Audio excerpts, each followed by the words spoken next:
Hey, back again here, ready to finish up the Chapter 5 lecture notes with the decline and fall of the Roman Republic, and we will get into the rise of the Roman Empire in Chapter 6.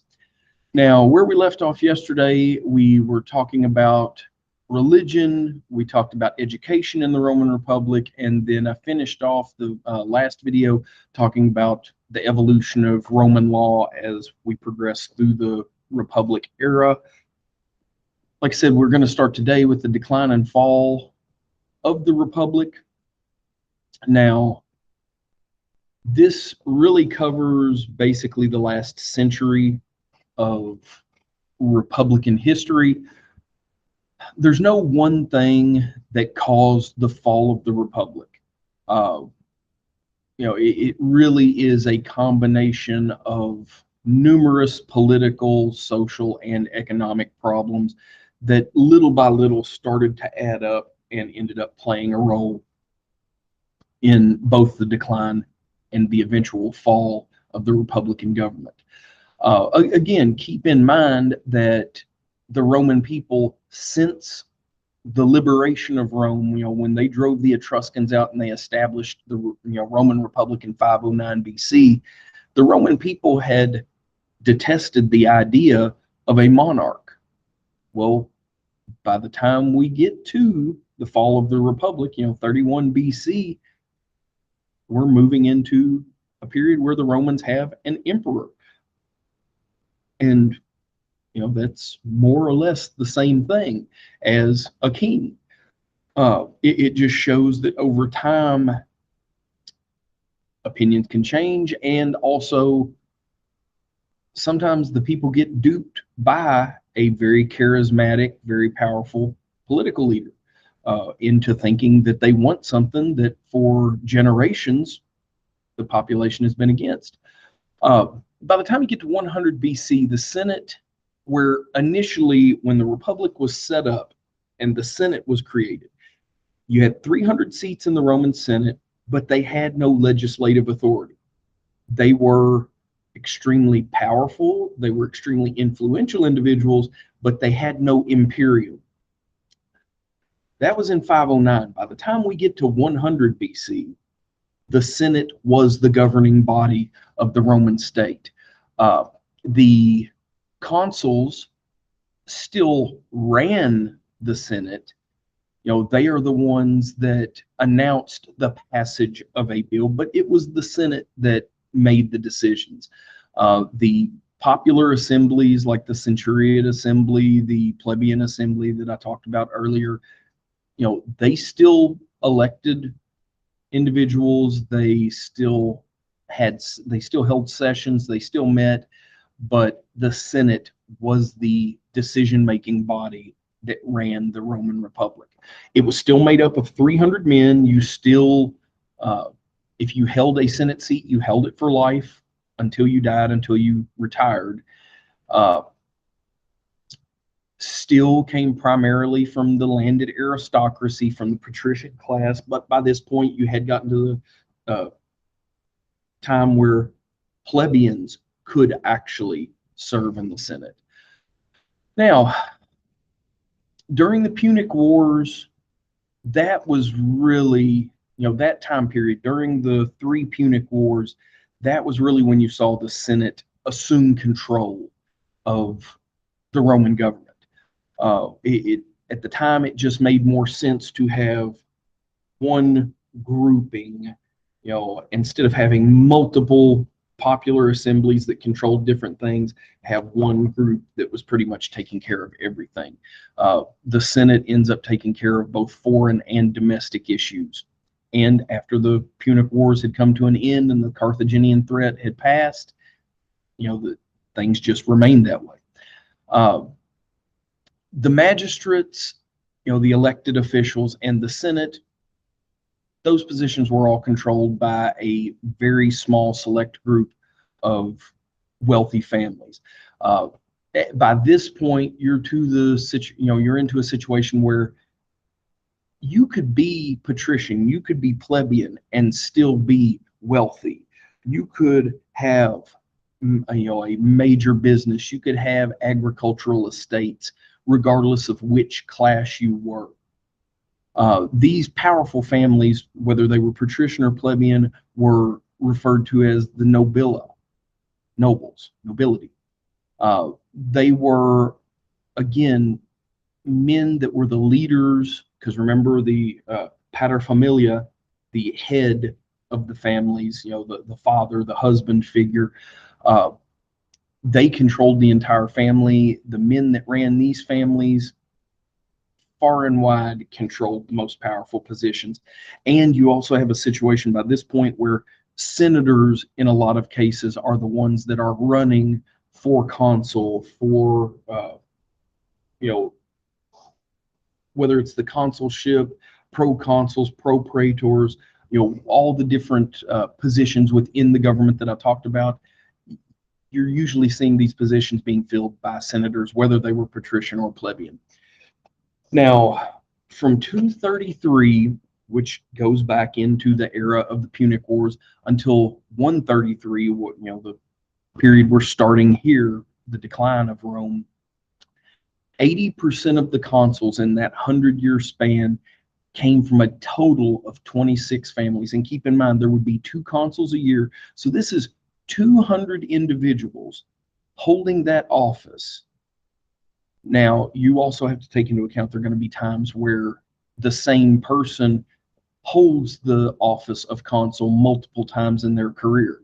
It might be a span where they go every other year. There might be a span of 5 years or 6 years in between one of these individuals holding the office of consul the first time to the second time. But 26 families had at least one, if not multiple, members of that family hold the title of consul. 50% of the people that held the title of consul came from 10 of those families.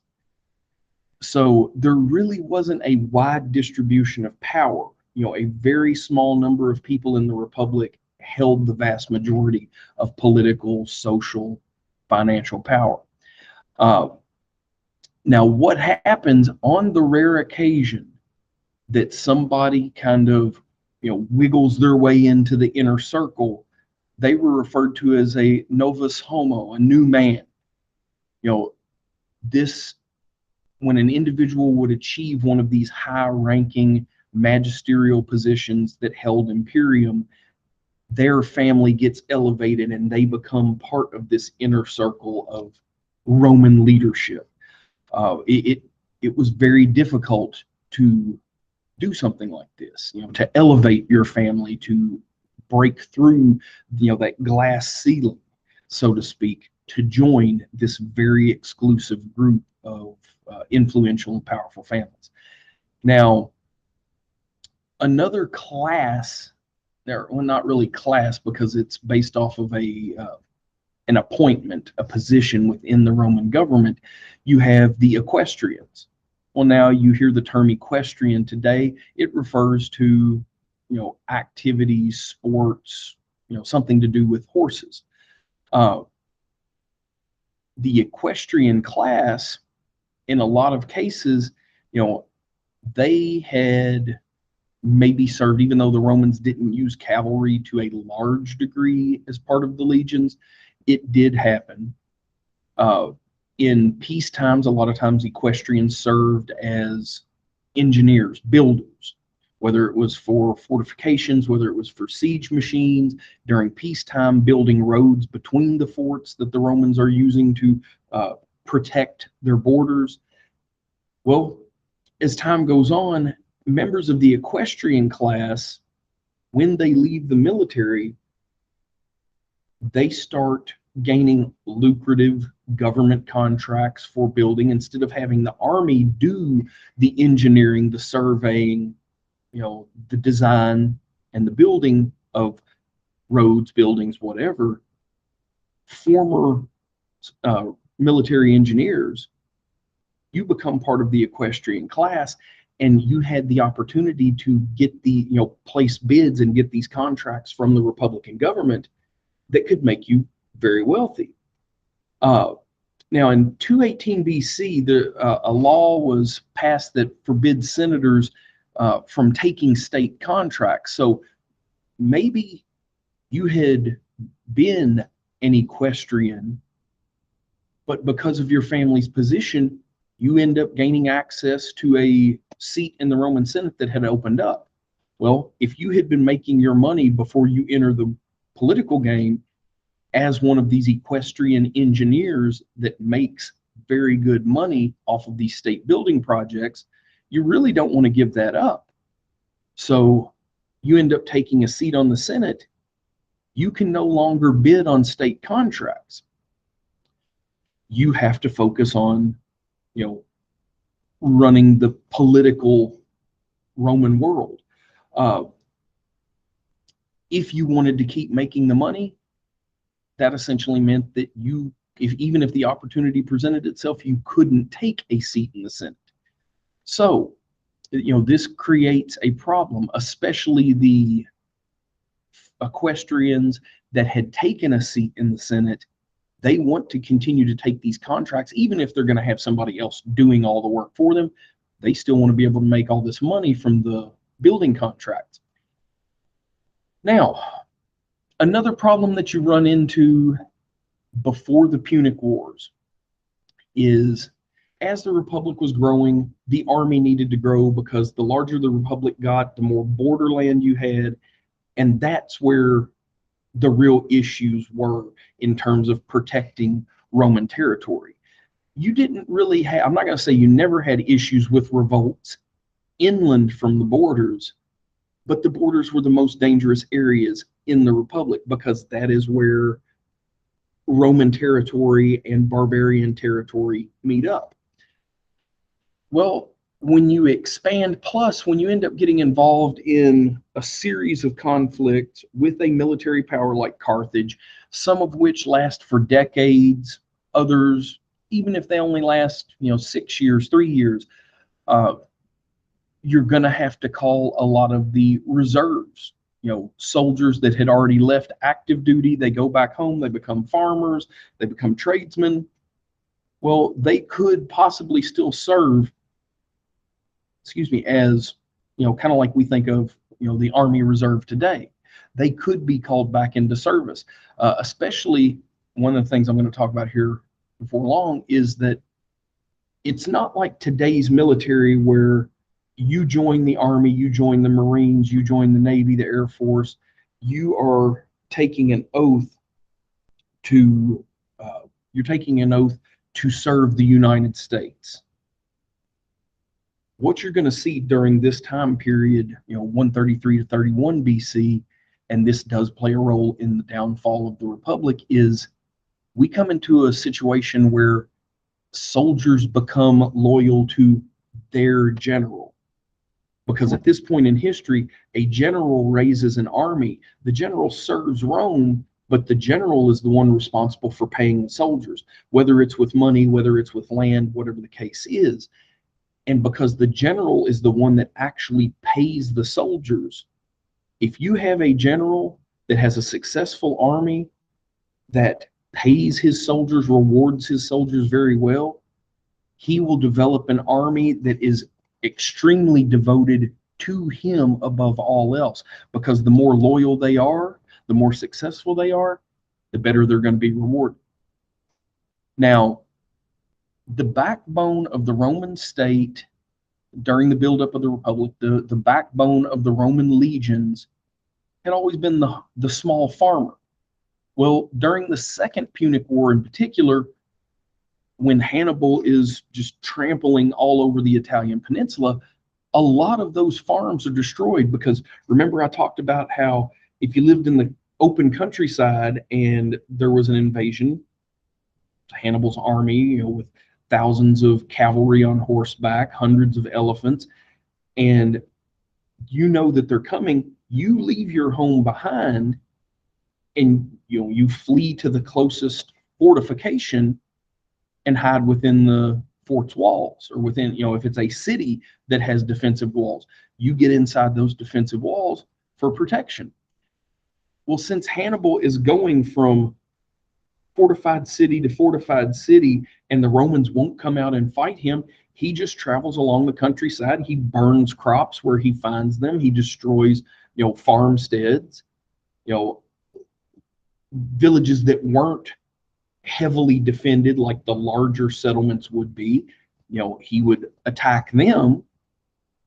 But when Hannibal and his army has to leave Italy to go to Spain and eventually into North Africa to continue fighting the Romans, he had caused so much damage over the course of, a couple of years of that occurring, that some of the farmers, they just give up. It seems too impossible to rebuild. Another thing that you have to keep in mind is some of those farmers weren't even there to defend their land or rebuild, because those farmers were actually serving in the legions during the war. Because of extended military conflict, military service had increased. Usually, if you signed up to fight in the Roman legion, you had served a 2-year stint. Well, because of extended hostilities with the Carthaginians, even before that, or outside of the problems with Carthage, you've got an issue where more and more soldiers are needed to protect the growing borderlands. So, if you've got soldiers that are just signing up for 2-year stints, and after 2 years they go back home, go back to farming or whatever, you have a situation where there's constant overturn. You don't have soldiers that get really seasoned with a lot of combat experience. You're constantly having to train new recruits. And just around the time you get them trained to where you want them, then you've got a lot of them leaving and going back to civilian life. So they increase the standard term of service to 6 years. Now, after that 6 years was up, somebody could leave, they could go home, because in a lot of cases, you didn't get paid in cash. You might get land grants in the territory that was conquered. So you become a landowner. You gain certain rights that go along with owning land if you had never owned land before. Or instead of going into civilian life, you could sign up for another tour of duty, if that's what you want to call it, and you would serve another 6 years. And you would be paid well, poorly, depends on, who your general was and, how successful they were. But you went from serving 2 years at a time to serving 6-year terms. So when that change occurs, it might not sound like a huge deal, but now these tenant farmers or small landowners, they farmed their own land, or maybe they worked for someone else. Now they sign up to join the army. Instead of only being gone for 2 years, now they're gone for 6 years. They're gone for 3 times as long. If you leave land sitting to, say that this farmer that signed up to join the Legion for 6 years, maybe they don't have anyone to tend their fields while they're gone. So that means that that land is going to sit and grow wild for 6 years. When they come back home, it might just seem like too daunting of a task to reclaim the land from Mother Nature, and they just give up and they sell their land off to a neighbor who happened to own a large estate, a plantation type farm. Well, when that person sells their land and they're no longer a property owner, they lose certain rights. In general, they might, you might look at it like they've lost their citizenship. Well, if you're not a landowner at this point, you might not have been able to join the army. So that's going to end up weakening the military force as time goes on.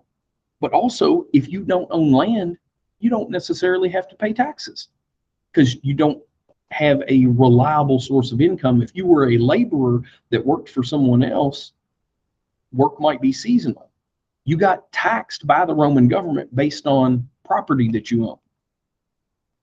So like I said, after 6 years of being away from home, coming back, and Mother Nature had run amok, say your farm structure, building structures on the farm had been destroyed by the Carthaginian armies while you were serving in Spain or in North Africa. They come home, they find their farms in such bad shape, it's not worth the effort, the work that it's going to take. I'm just going to sell my land off and I'm going to move to Rome, or I'm going to move to Ravenna or Bologna. So landed aristocracy, the wealthy landowners that had huge estates, again, think of it in the colonial era in the United States like plantations. They end up buying a lot of this land from the individuals that are looking to sell off their small farms. Another thing is, as the republic grows, the state, Rome, owns this land until it's sold off to a private individual in one way, shape, or form. But the state-owned land eventually starts to get broken up into what are called latifundia. And what these would be considered like state-owned farms, but they would be contracted out to somebody, in most cases, senators or just members of other wealthy, powerful families. Well, if they take a contract to work one of these latifundia for the state to grow wheat, to grow other things that are going to be used to feed the population of Rome, or the agricultural products they're growing are going to be dispersed throughout the republic to help feed the population of the Romans, they're profiting off of this land that they don't even own. And this is going to end up becoming a problem later on. In most cases, you've got people that are selling off privately owned land. You've got wealthy landowners who are also making bids to the government to receive contracts to gain more state-owned land. They're going to increase their fortunes through farming. And in most cases, they rely on slave labor. I talked about slavery in ancient Greece. It was just as important to Roman society as it was to Greek society. Or tenant farmers, because in some cases, those people that owned had gone off, served in the military, they come back and they sell their land, and they're no longer landowners. Maybe they're not going to move to Rome. Maybe they end up continuing to live on that land that they used to own, and they just work the land as a tenant farmer for the person that they sold the land to. Well, like I said, at this point in history, the army only drew enlisted men from citizens that owned property. So as more and more people are selling their land and they're no longer landholders, those men are no longer eligible for military service. So the pool of potential legionnaires starts to shrink, starts to dry up. Then it also becomes an issue of a lot of landless families, if they don't choose to stay on that land and work as a tenant farmer. It's kind of like somebody owning a small private business and selling out to a larger corporation. They make the choice, do I take a job within this new company instead of being the owner? Now I'm the manager of this store. Or do I take my money from the sale of this business to this larger corporation, and do I go off and find another job somewhere else? Same situation that's going on here. These farmers sell their land. They can either be tenant farmers, or they can leave the land. They can go find something else to do. They can either knock around in the countryside, like I say in the last bullet there, working as tenant farmers, or move to some urban area and work as an unskilled laborer that owns no property. Therefore, they don't have the same rights as landowning citizens. This, like I said, this took place, these changes, these problems continued to mount from 233 to 133. In 133 BC, Tiberius Gracchus ends up being elected as tribune. The tribune was looked at kind of like the head of the plebeian assembly. The tribune, when the plebeian assembly would meet and they would vote on issues or debate issues, the tribune was the one elected official that would go from the plebeian assembly to the Senate and express the issues, the concerns of the plebeian assembly. Tiberius believed that the biggest cause of Rome's decline in this last century was the disappearance of the small farmer. Now, he knew that the Senate would oppose any reforms that he proposed, and remember, by this point, the plebeian assembly, any legislation that they pass is binding on all Roman citizens, not just the plebs. He knew that the Senate, because they were a privileged class, they were from a privileged position in society, and a lot of these senators are the ones that are running these latifundia and benefiting off of state-owned land. He ends up taking his idea to the Council of the Plebs, the plebeian assembly, and he gets them to vote on it because, again, if they voted into law, it applies to the entire Roman Republic, not just a certain sector of the public. And that's what happens. They approve his bill. That becomes binding law throughout the Roman Republic. And what it did is it authorized the government to reclaim public-owned lands. Maybe not necessarily take all of the acreage in this latifundia that was given to this senator or to this equestrian, but they could take half of it. They could take 3/4 of it. Heck, they could take all of it. And then they break it up into smaller plots and they redistribute it to all of these landless Romans. This is going to do a couple of things. By giving this land to working class, landless, propertyless Romans, it gives them those rights of citizenship back. Now they own property, they own land, they can be taxed. It's a new source of tax revenue, and those men can now be recruited into the Roman legions. The big problem, the reason that the Senate would have voted against this is since many senators were the estate owners, the people that were running the latifundia, of course, they're incensed about this. They hate this idea because it's going to cut down on the money, the profits that they're going to make.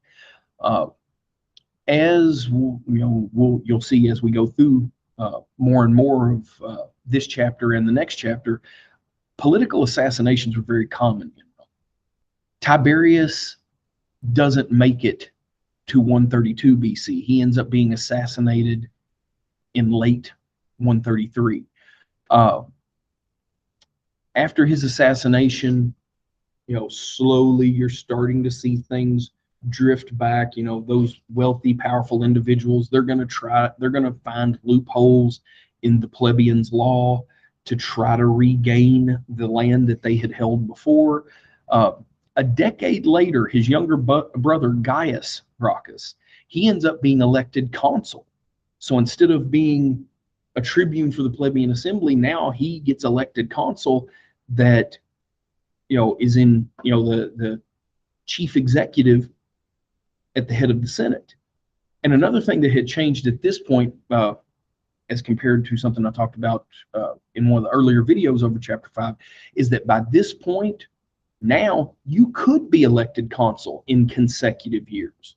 He gets elected consul in 123, and then again, he gets reelected in 122. And he decides that he's in a position that he wants to continue his brother's tradition of reform. He starts by replacing the senators. He felt that the people that held the positions of senators, that gave them enough power and authority, and that they were double dipping in too many pots and becoming too wealthy, too powerful, that it needed to be spread out around Roman society. He starts replacing senators on the jury courts that tried, whether it was provincial governors for corruption, other issues. He starts to replace senators with members of the equestrian class. Well, equestrians hadn't been able to serve in the Senate because then they would lose the ability to take those government building contracts. But by giving them the authority to run the jury courts in the provinces, this does elevate the equestrians. It gives them more power. It gives them more responsibility. it gives them upwards mobility, so they're not just financially set. They do gain, a level of political power and influence in the republic. But again, this angers the senators. In a final decree of the Senate, consuls end up being encouraged to do everything possible to avoid, how I say, any misfortune befalling the republic. He leaves office in 122, very unpopular among the senatorial class, and he and any of his closest political allies, followers, assistants, they all end up being assassinated within the span of several months the year after he leaves office in 121 BC. So, as you can see just from this slide, the push for, there were people in the republic that wanted reform, and they wanted to give more Romans more rights, more upwards mobility, more opportunity to make money, to increase their individual power. But those that held a tremendous amount of power, they were definitely against any of these changes or any of these reforms. Now we're getting to the point where you're going to start to see changes militarily in the Republic. A general named Marius, or he eventually becomes a general, he served as a legate to another earlier Republican general, Metellus, in Africa, going back to the end of the Carthaginian conflicts, and after that becomes part of the Roman world, it ends up becoming a Roman province. They had to keep a military presence there. So he didn't necessarily fight against Hannibal, but he was stationed in North Africa after the wars, after the Punic Wars against Carthage had come to an end. Now, after serving as a legate under Metellus, he eventually returns to Rome. And just like you see a lot of our politicians today do, he took that military experience, he took that reputation, that's nothing that's new to American history. There are a lot of military leaders that use those traits, those qualities. The sheer fact that someone has served in the military, in a lot of cases, that shows their patriotism. It shows their national pride. Also, people assume, especially if they come from a high-ranking position, they have those leadership qualities that you would like to have in a political leader. Now, one issue is, especially if you look at American history, is that military commanders are used to giving orders and orders being followed. Politicians have to be able to bargain, have to be able to deal, and we have had some presidents that were career military men that when they go into politics, they're convinced to enter the political realm, run for Senate, then maybe run for president, or in some cases they retire from military office and very quickly, one of the political parties tries to get them to run for president. If they make a very fast transition from the military into politics, they're still used to giving orders and having them followed without question. And as a politician, that doesn't happen. You might request, or you might try to influence, you might try to pressure other politicians to do what you want. But even with the president, there's only so much authority you have in terms of, this is what I said, this is what you do. A lot of people in America today still don't understand the president doesn't run the country. Marius, though, he does end up transitioning successfully into politics, but he's still a career military man. He returns to Rome. He runs for consul. He ends up winning the position of consul in 108. The Council of the Plebs ends up giving him command of the African army. He had gone from serving in Africa under Metellus to serving as consul. He gets his name out there. He becomes a very well-known politician in his own, in that own right. When he leaves office, the plebeian assembly ends up offering him command of the African army. Now, since he has been, since he was consul and he led the Senate, and now he holds a military command, this is making the army more directly loyal to him as opposed to taking its orders from the Senate. As he returns to Africa, he goes on campaign. He defeats the Jurgatines in North Africa. Then he returns to Europe and he goes into modern day France and fights the Gauls. Everybody loves a winner. So after he finishes his campaign against the Gauls and he returns to Rome, he ends up re-entering the political world, and he gets elected consul for 5 consecutive years from 104 to 100 BC. During this time where, and that's another thing, even though he has left his military command, those soldiers are still loyal to him.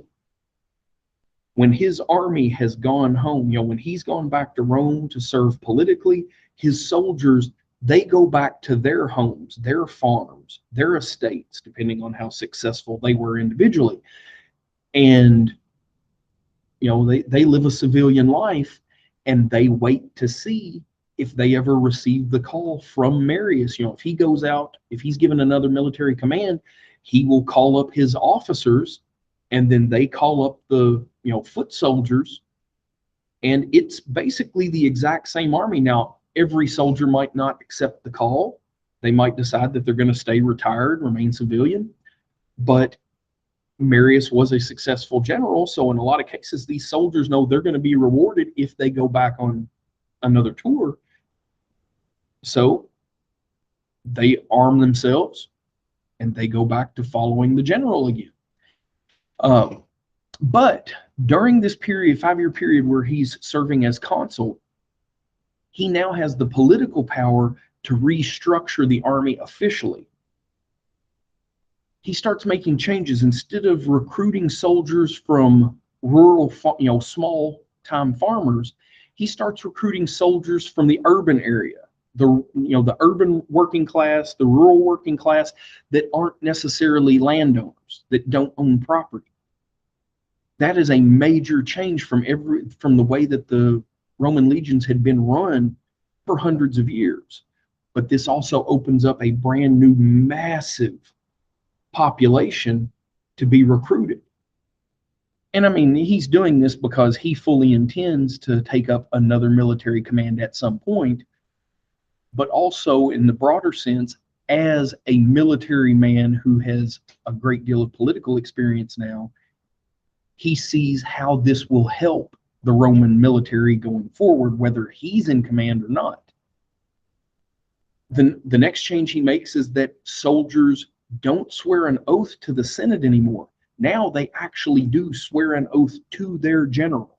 He is their general. He is their commander. He's their boss, not the Senate.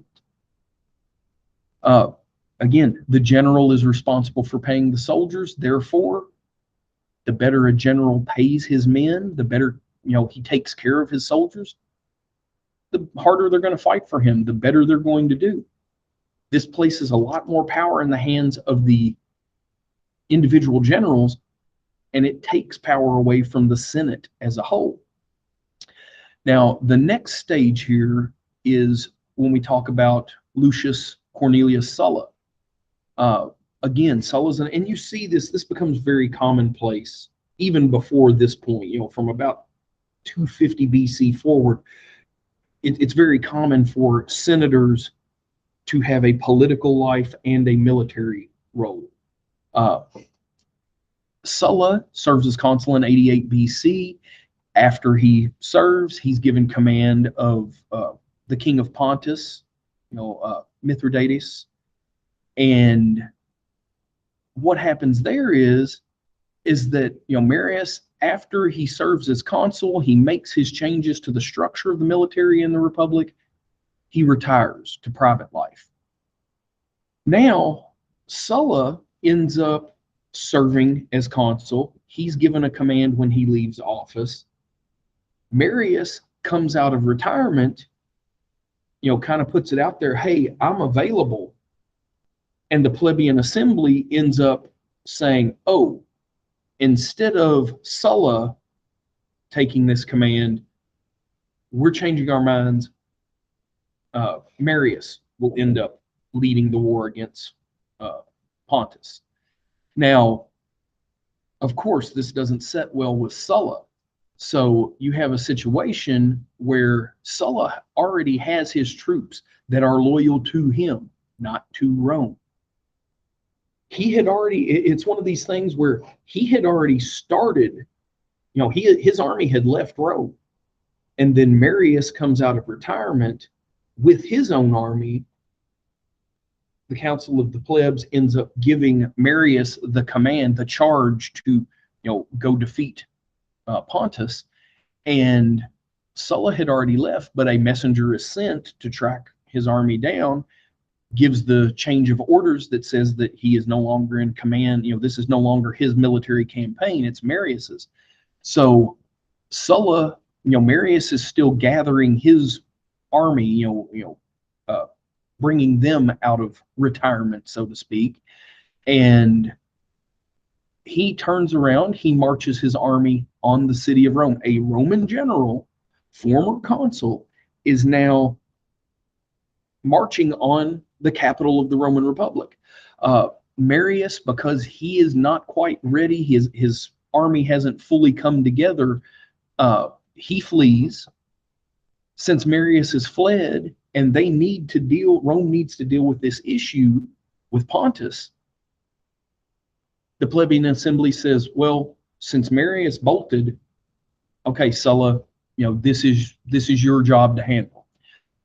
As soon as Sulla turns his army around, starts heading off to invade Pontus, Marius comes back to Rome.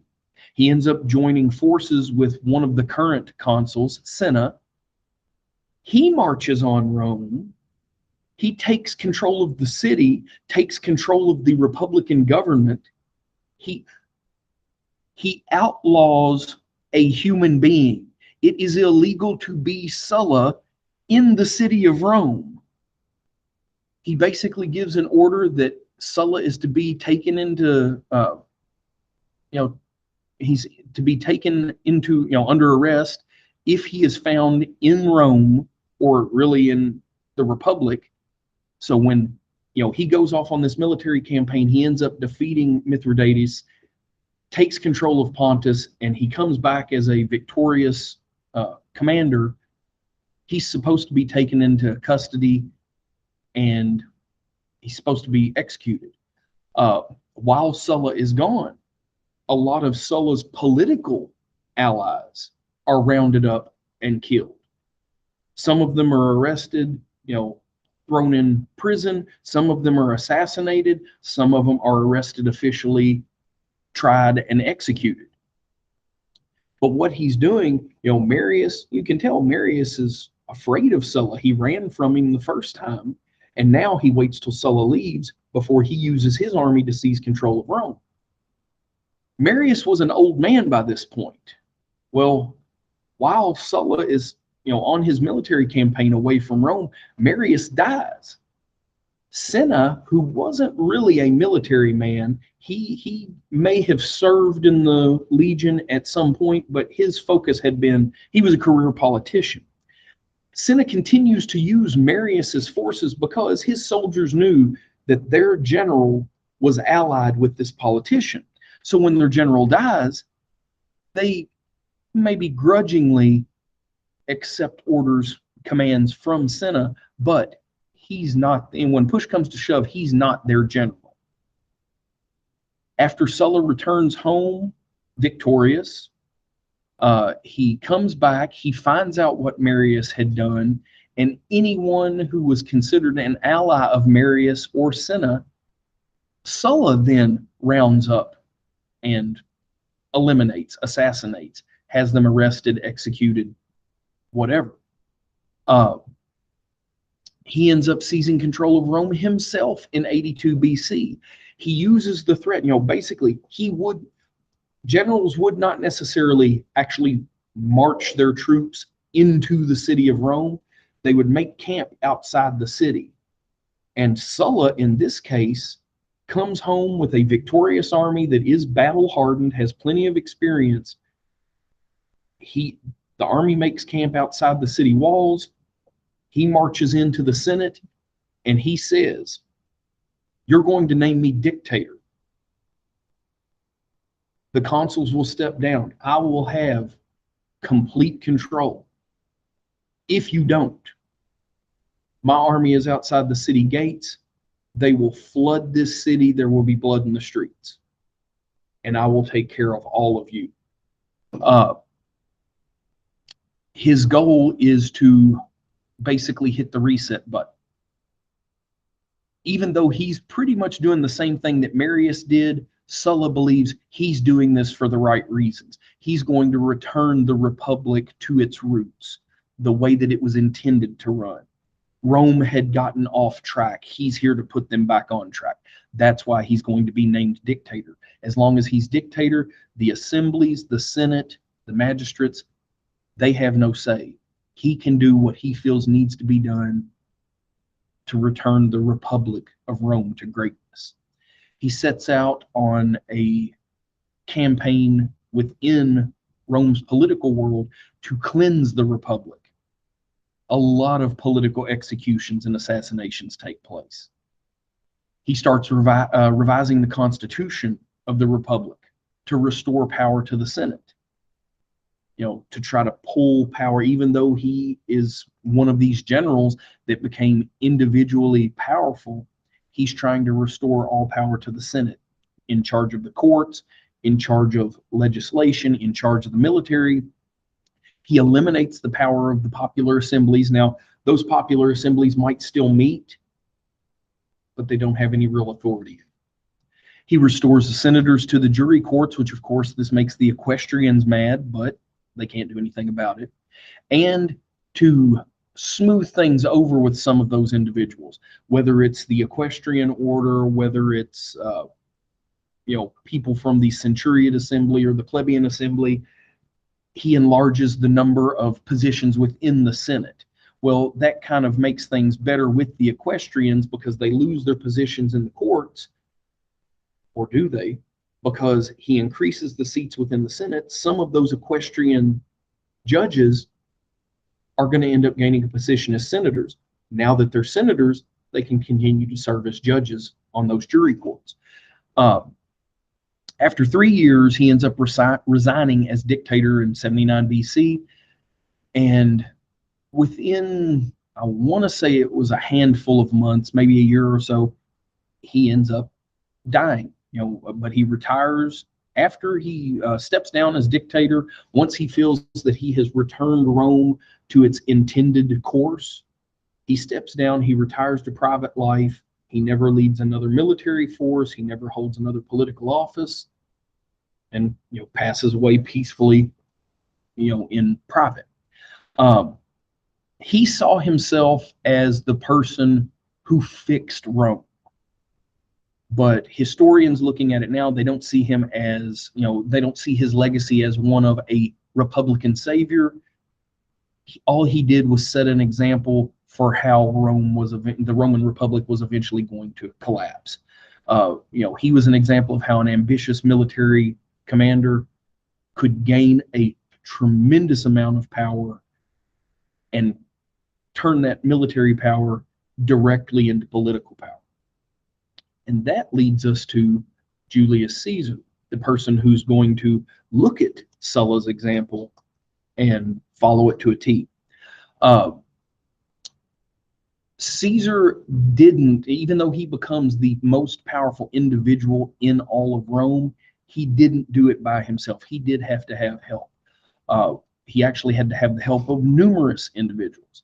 After Sulla died, the Senate ends up making 2 important military appointments, because remember, the plebeian assembly doesn't do this anymore according to Sulla's changes. The Senate is now the one that gives military appointments. And they name 2 of Sulla's officers, Crassus and Pompey. Now, Crassus had he had served in a higher position under Sulla than Pompey had. They, both being military men, they had more of a rivalry than they did a friendship. But they also understand as time goes on that while they might not personally like each other, if they work together, it could benefit both of them. It's one of those things is sometimes you have political rivals that hate each other so much, they're not willing to let anything that the other one does pass without fighting it tooth and nail. And Crassus and Pompey could have done that militarily, politically, but instead they form a grudging alliance. They don't like each other. There's a couple of cases where Crassus, when they were both serving under Sulla, Crassus ended up stealing Pompey's thunder. I guess you could look at it like that. Crassus took credit for something that Pompey had done. That's one of the reasons that they started to not like each other, in their younger years. But, that happens. I mean, when I was in school, when I played football, there were teammates that I didn't have anything to do with outside of the locker room, or off the football field. There were some people where I generally didn't like them on a personal level, but it wasn't going to affect what we did on the field. I'm still going to block for them. They're still going to block for me. If they miss a coverage, I'm going to do my best to cover them. It was the same way with Crassus and Pompey. They didn't like each other, but they realized that it could benefit each of them more if they worked together than if they were constantly antagonizing one another. Now, Crassus had become, very important, very wealthy, very powerful, because one of the things that he had done under Sulla's command was he was the officer responsible for putting down the slave revolt led by Spartacus. So that makes him a figure, a name that was recognizable throughout the Republic. Pompey had been given command of the legions in Spain, and again, they're having to fight against the Gauls to the north of Spain. There's still pockets, remnants of the Carthaginians that oppose the Romans. So what happens is you end up having Pompey and Crassus coming from two different directions as their military careers took off, and they're eventually going to take that military reputation and translate that into political success. When Pompey ends up returning from Spain in 70 BC, Pompey and Crassus join forces, and they both manage to get elected consul. Now, I mentioned before, the problem with the consulship is you have two consuls. If you have two consuls that hate each other and they are diametrically opposed, nothing would get accomplished that year in the Senate. If you end up having two consuls that are allies, then a lot can get accomplished, especially if they, as the most powerful individuals in the Senate, have numerous allies with positions in the Roman Senate. So they can get legislation started, and then as consuls, they're the ones that approve that legislation that the Senate votes on. So when they both get elected consul now, and this didn't happen every time, but they both serve as consul numerous times. And what happens is they're both serving as consul in 70 BC. Well, later on, after they leave office, maybe Pompey runs for consul again, and his supporters and Crassus's supporters vote for Pompey. While Pompey is consul, he ends up getting the Senate to give Crassus certain military commands, things that he can profit off of. He makes appointments of his and Crassus's supporters, and Crassus does the same thing. Maybe the following year, the two get their supporters, their allies, to vote for Crassus as consul. And then Crassus will give appointments to Pompey, his supporters, Crassus's supporters. You scratch my back, I scratch yours. Now, one of the things they do when they take office jointly in 70 BC is they restore the power of the tribunes. Now, this weakens the Senate. By extension, it weakens their influence as consuls. But It's a political move. By giving the power back to the plebs, the plebeian assembly, that increases their support from, as I said before, about 75% of the population. That makes the plebeians of Rome love Crassus and Pompey. So now they have public support on pretty much anything they do. They are men of the people. He puts the equine class back in control of the courts. He takes that power, and so you keep seeing power flipping and flopping back and forth between different groups. Well, yes, some of the equestrians had become senators when Sulla restructured things, but it left a lot of equestrians out in the cold. They lost power, they lost prestige. Pompey and Caesar give that back to the equestrians. It gains their support, their favor. So what they did, whether they believed that this was the right thing to do and that Sulla was wrong, or they were just doing it to gain popular support. They were doing things that were going to make them popular with the Roman people, and that only increased their power and influence. 67 BC, while Crassus and his supporters, with their help, Pompey ends up getting another commission, and his his campaign was to clear the Mediterranean of pirates, and he does a pretty good job of it.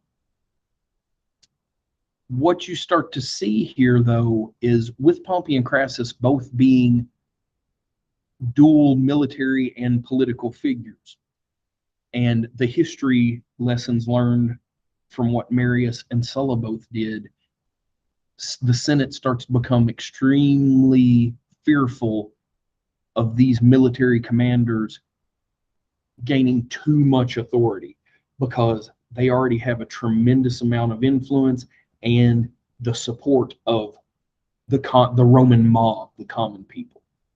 So the Senate refuses Pompey's requests to compensate his men. Generals are still in charge of paying their soldiers, but what generals were allowed to do is they could request money from the Senate.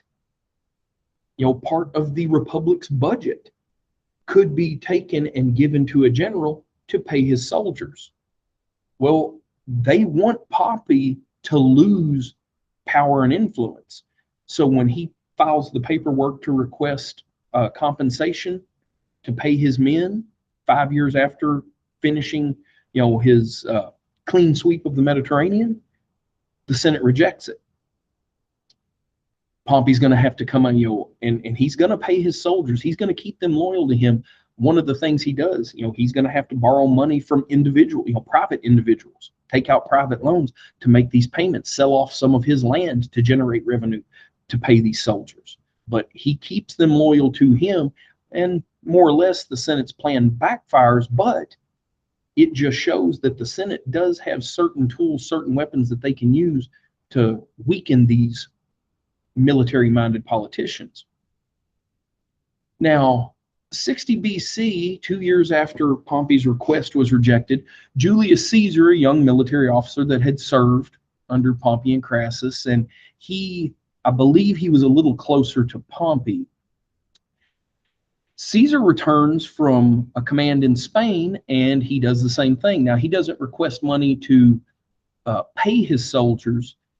He just requests money from the Senate to hold a celebration, which is something that generally happens. It's kind of sad. It's kind of cringy that Roman generals would throw themselves a party celebrating their victories abroad when they came back to Rome.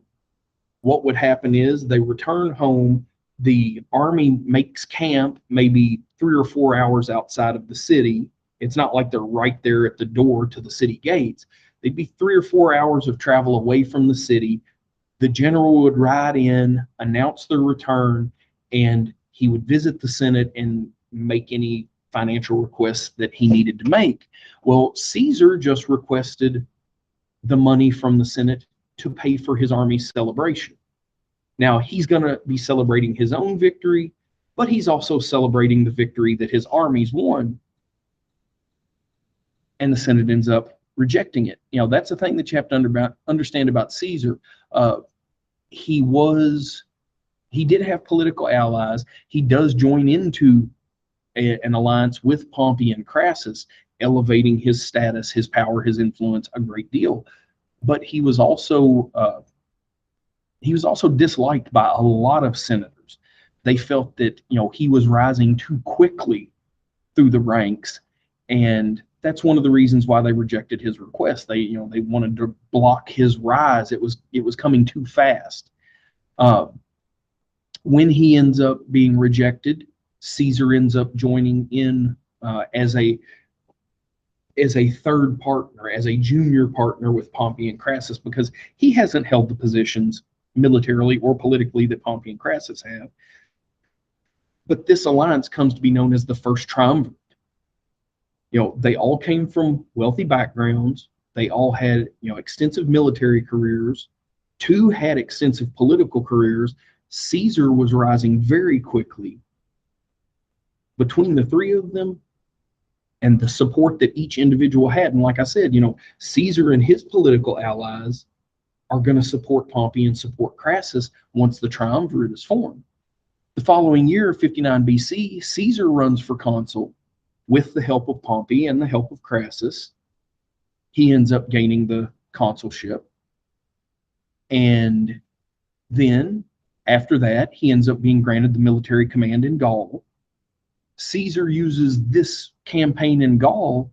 He probably stayed in Gaul a lot longer than he had to. He ends up, over the course, and he documented everything. He recorded his campaign in Gaul. He wrote it, it's autobiographical. And, he's going to use that to promote his leadership ability, his success. He's definitely tooting his own horn when he's writing this, and it is going to be distributed when he comes back home to Rome, and he starts running for his next political position. While he's consul, he ends up approving Pompey's request from 3 years earlier, and he gives him the money to pay off all those loans that Pompey ended up having to take out.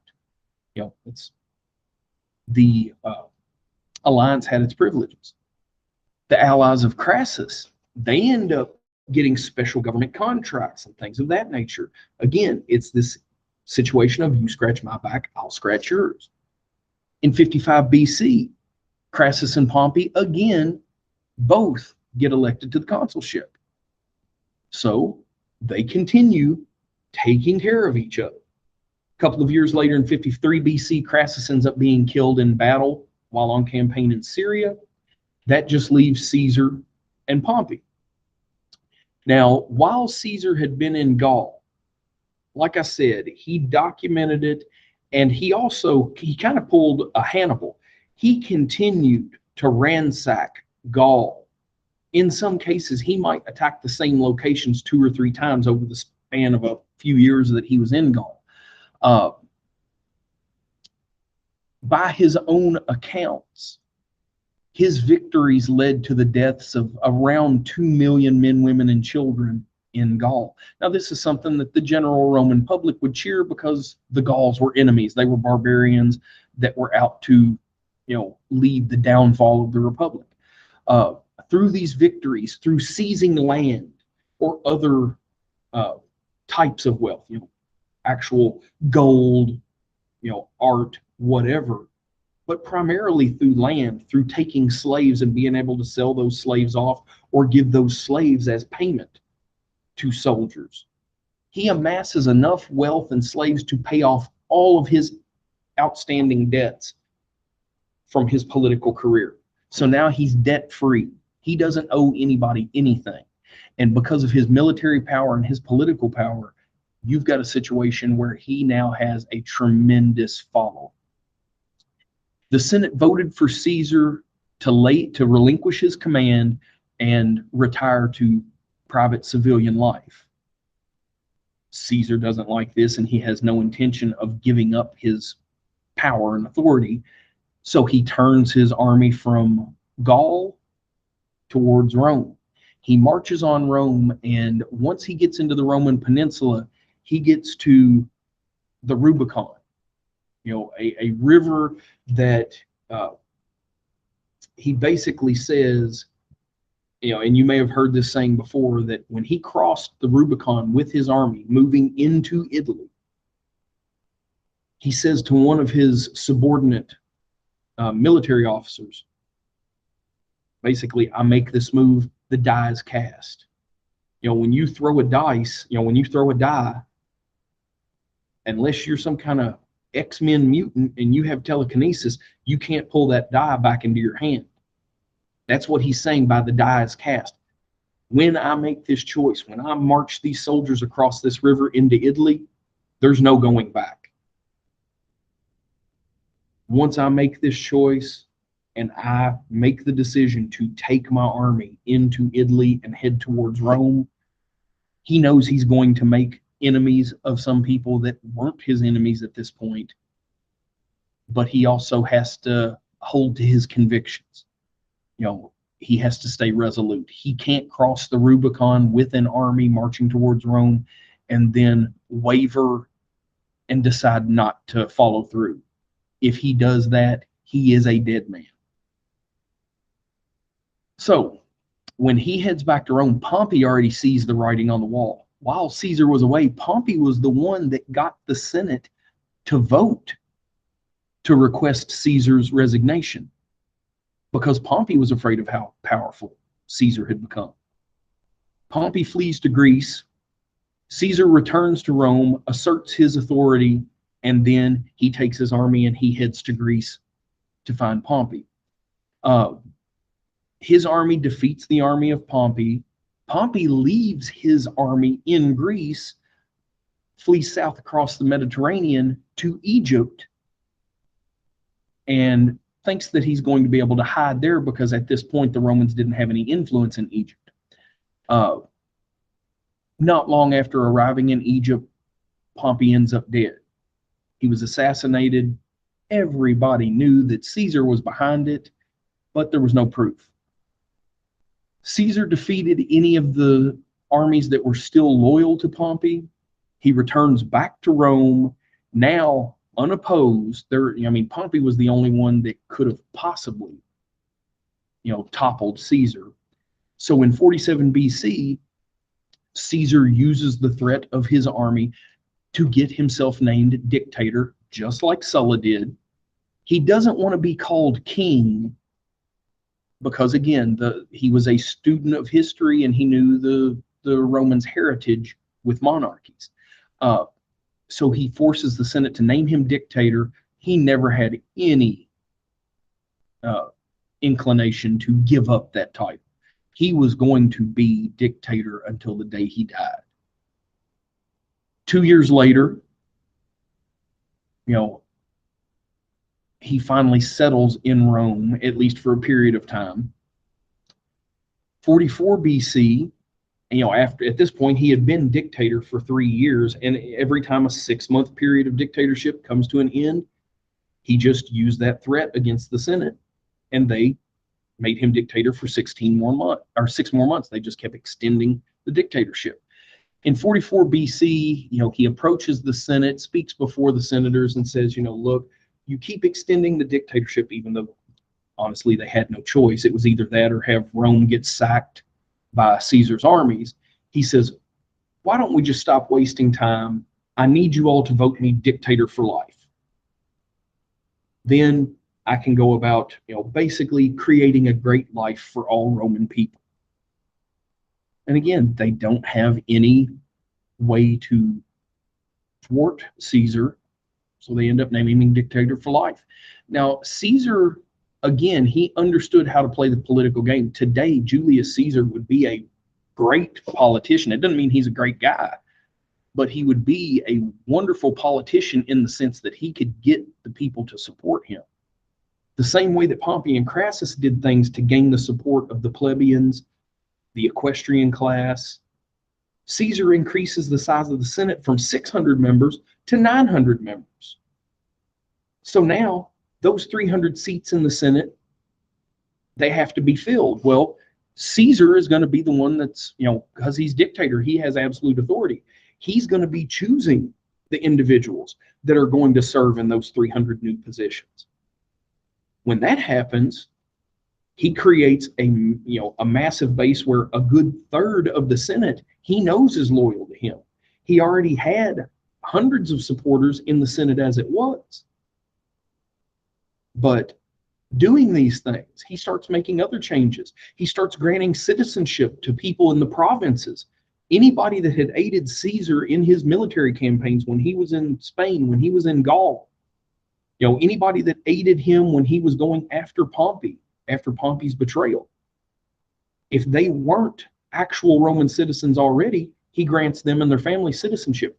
That gains him a tremendous amount of popular support. And another thing, and this was a tradition from going back to the beginning of his military career, he was extremely generous because he knew if he took care of his soldiers, if he took care of his political supporters, they're going to take care of him. Now, when I say he was a generous victor, now that he's in control, he could very easily be bloodthirsty like Marius or Sulla and execute any of his rivals, anybody that had opposed him. But instead, and again, this plays into public perception, it wasn't just forgive and forget, no harm, no foul. You wronged me, but I'm a better person than that. No, Caesar didn't forget. He didn't remember. He pardons a lot of Republican leaders that had opposed him throughout his military and political rise because that makes him look like a good person in the eyes of the Roman public. He wanted to project an image of being a benevolent person, a strong leader, a fearless man of the people. At this point, the praetors, the consuls, any magistrates, they had Praetorian guardsmen. The Praetorian Guard were a very select, small, I'm talking numbering in the low thousands of total Praetorian Guards. You can kind of think of them like the Secret Service, protecting the president, American diplomats overseas, senators, representatives, members of the president's cabinet. The Praetorian Guard were the personal bodyguards of the consuls and the praetors. Now, in a time of dictatorship, the consuls and the praetors stepped down, so all of the guards, and there was a limit, like a consul had so many praetorians that went with them everywhere. Each praetor had so many. They had a few, basically the consuls had double the number of individual bodyguards that praetors had. But since there were no consuls, there were no praetors, all of those praetorians guarded the dictator. Caesar, because he was so wrapped up in image and projecting to the people, he refused to wear even ceremonial armor in public, because that made it look, it would be like someone who is a risk for assassination refusing to wear a bulletproof vest or ride in a bulletproof car. And he also didn't want, that's another thing with the president, with a senator or something like that, the Secret Service, all, they dress in suits, they tend to all wear black sunglasses, and you see in the movies that they have the little earpieces and the mic in their sleeve, where they talk into it or something. When you have one of these political figures, everybody sees the Secret Service, but what a lot of people don't realize is there's also a lot of undercover Secret Service, especially in any public appearances. Caesar starts that. He doesn't want to walk through the city. When the Praetorian commanders say, Your Eminence, we can't let you walk through the city unguarded. He's like, okay, well, you're not wearing, because the Praetorians had very specific armor and cloaks. They dressed in purple as opposed to red, which was the general color of the legions. you saw a Praetorian, you knew who they were. And if you see Praetorians, you know that the dictator is around there somewhere. Caesar didn't want to look like he was afraid of the people. Again, he's supposed to be a man of the people. He represents them. So why should, if he is beloved by his subjects, why should he fear them? Why does he need guards? So he might have a couple of Praetorians in their ceremonial Praetorian armor, but all the other guards would have to be dressed in plain clothes, and they would be like undercover agents, dispersed in the crowd. And Caesar refused to, travel in, covered carriages and things like that. What he would do is he would walk through the streets with a couple of guards and a lot of undercover Praetorians, and he would walk right down the main streets of Rome from the Senate to his villa there in the city. Now, after he got past the major crowded areas around downtown, then his guards would take him down side alleys and back streets and cut through buildings to, reduce the risk of anything possibly happening. The thing is that they followed the same route every day. Caesar had grown powerful. The reason Caesar did need all of that protection is because he had a lot of political enemies. March 15th, 44 BC, a group of rival senators that resented what he had done to the republic. Basically, Caesar had now destroyed the republic. It wasn't a republic anymore. It was, a monarchy. It was an absolute. It was an absolute monarchy. Julius Caesar was, for more or less, he was an imperial figure. He ruled with absolute authority, but he never had the title of emperor. Rome is not an empire yet, but he lays the foundation for what's going to become the Roman Empire. March 15th, 44 BC, because Caesar's route from the Senate to his home was so predictable, a group of senators that hated Caesar at this point, they plotted to and they carried out, his assassination. The conspirators believed that if they got rid of Julius Caesar, they could return Rome to its former glory, its former republican glory. Instead, all they did was set up another civil war between powerful figures and the ultimate death of the Republic of Rome. Now, when Caesar dies, he had one daughter.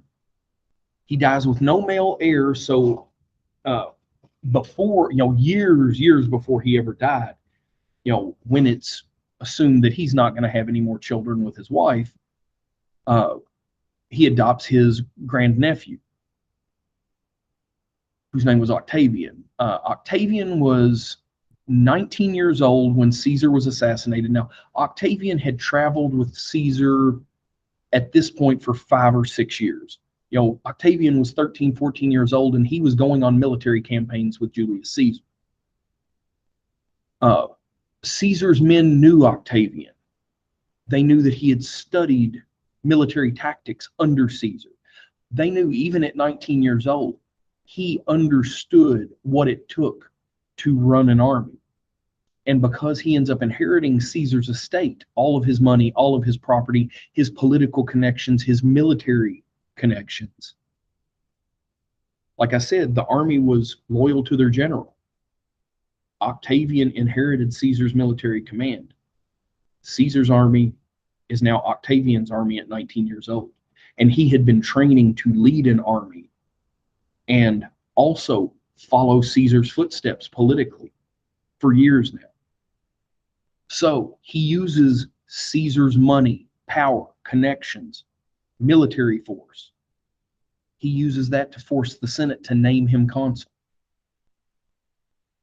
Now, even though, like Pompey and Crassus, you've got another situation where they didn't trust each other. Mark Antony didn't trust Octavian. This kid doesn't deserve to just inherit all of Julius Caesar's power, wealth, influence. Mark Antony had served as a lieutenant for Caesar For years, he had been Caesar's right-hand man. He felt like he should have inherited the military power, at least. Even though they didn't trust each other, it's another case of they understand they can accomplish more together than they can fighting with each other. They form a second triumvirate: Octavian, Mark Antony, and another politician, Marcus Lepidus. They end up making a list. They scour Rome. They find out every name that was supposed to be connected to Caesar's assassination, and they hunt those conspirators down and they eliminate. That's what I'm talking about when they restore Sulla's policy of proscription, eliminating enemies one way or another, through exile, through public executions, through quiet assassinations. After wiping out the last of the conspirators, they don't need Marcus Lepidus anymore. Basically, he was just a tool to gain access to all of the names that they needed. Once they don't need him anymore, they discard him. Again, Octavian and Mark Antony don't like each other. They don't trust each other, but they decide what we can do is we'll just split the Roman world. Octavian will rule the East. Antony will rule the West. There's a couple of reasons why it breaks down like this. When Caesar had gone after Pompey in Egypt, Caesar had entered into an extramarital affair with the Pharaoh of Egypt, Cleopatra VII. Cleopatra was much younger than Caesar. Caesar was already married. So it was a poorly kept secret that this affair was going on. And there's a possibility that Julius Caesar fathered an illegitimate child with Cleopatra, because she was unmarried and she did have a son at the time of Caesar's death. And he did not look as a full-blooded Greek or Egyptian. So there were a lot of rumors that Cleopatra's son, the next pharaoh, was actually Julius Caesar's son. This could cause problems for Octavian. Also, there were rumors that even while Caesar was carrying on an affair with Cleopatra, that Mark Antony might have been as well. Definitely after Caesar was killed, Mark Antony and Cleopatra are publicly much closer. So whenever Octavian decides, well, I'll kill a few birds with the same stone here, I'm going to keep Antony and Cleopatra apart.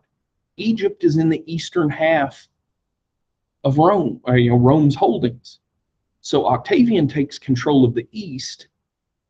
He gives Antony the west, Gaul, Spain, Western North Africa, and to create a solid bond of alliance between Octavian and Antony, Octavian marries Mark Antony marries Octavian's sister, Octavia.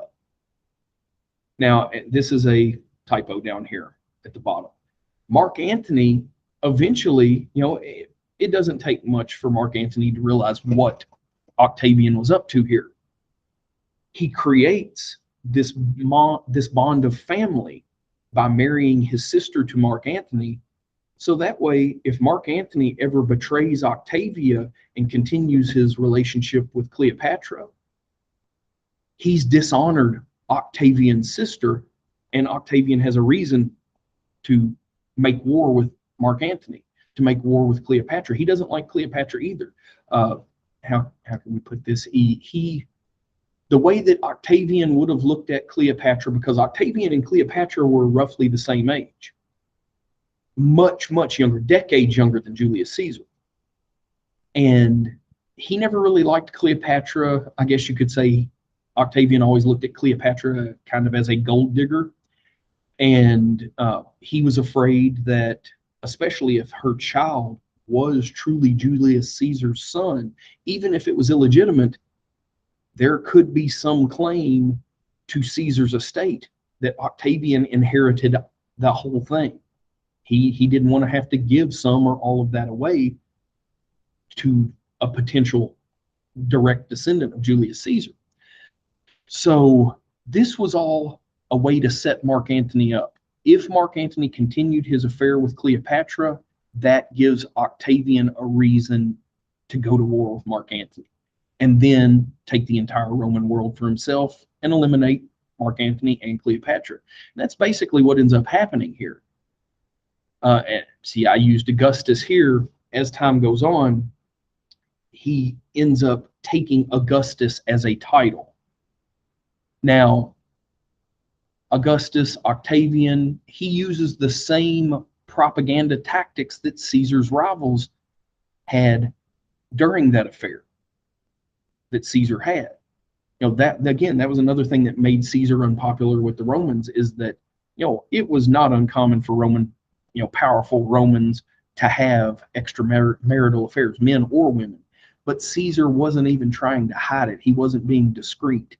And the fact that he was doing these things with a barbarian, that didn't set well with Caesar's enemies. And same way that politicians in today's political world, they try to uncover scandals, against their political rivals.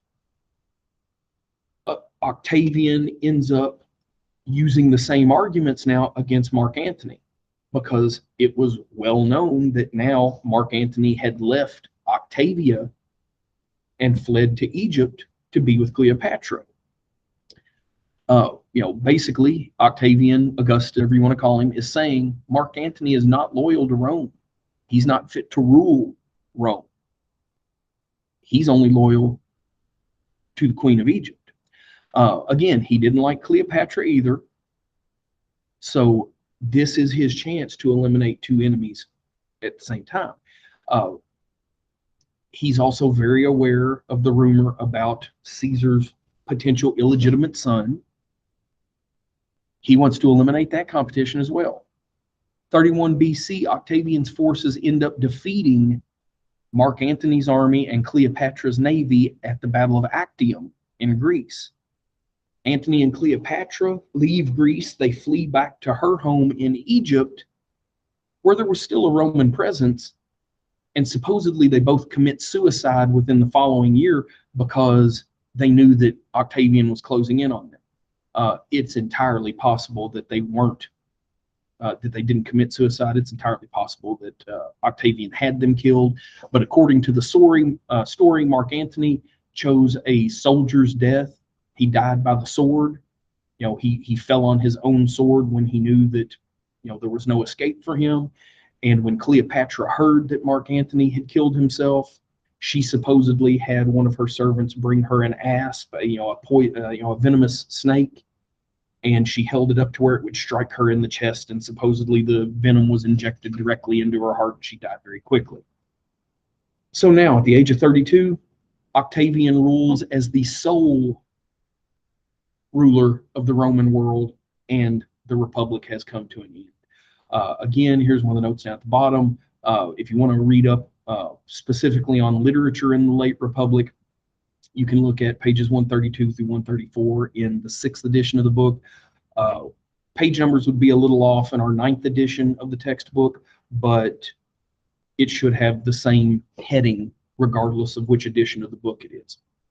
That brings us to the end of chapter 5. I will be posting videos of chapter 6 here before too long. So I will see you all later.